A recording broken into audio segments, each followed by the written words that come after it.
Hi, my name is Wiley Butler, and today we're going to look at leveling the bed on an Ender 3 printer. This is a manual process, but it's not difficult to do. There's some easy steps you should follow. It's best if you do this with the print bed clean and also with the printer heated so that it get a more accurate measurement. So let's begin. So the first thing we're going to want to do is go and auto home the printer. Now, this might be a slightly different place on your menu. This is where it is on mine.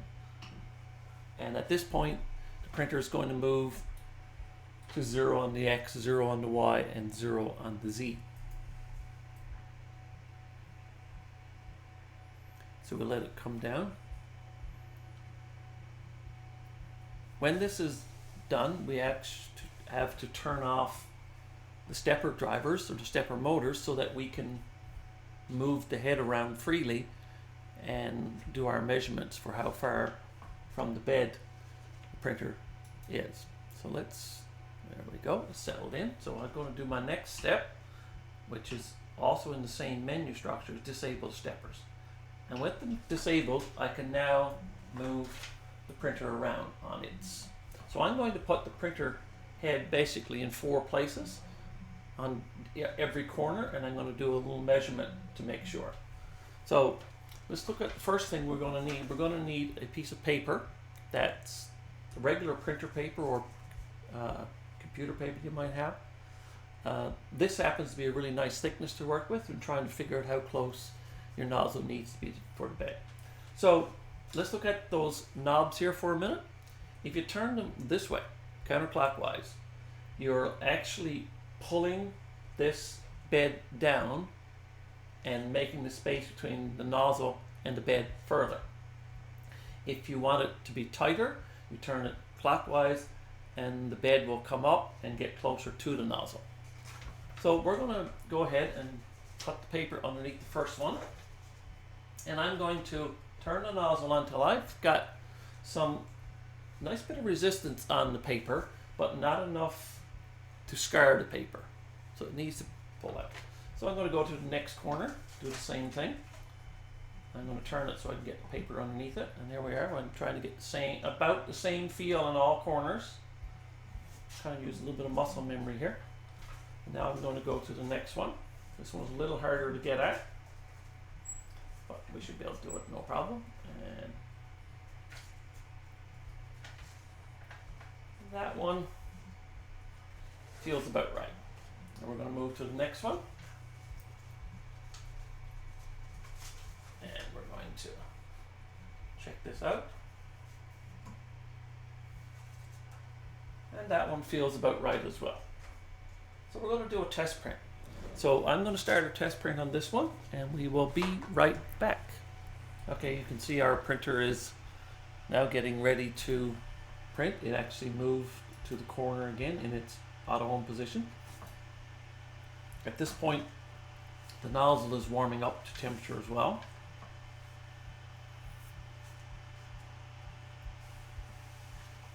Make sure that when you do this, that tip of your nozzle is clean before you actually start the process. Try not to clean it when it's hot. That might not be the best idea. So we're almost up to temperature here now.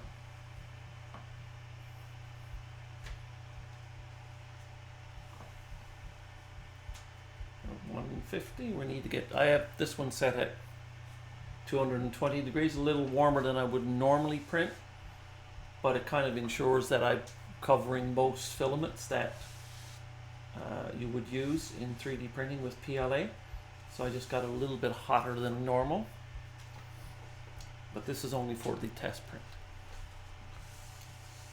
So we're just about there, 200 degrees. You'll notice that this one has the orangey yellow springs.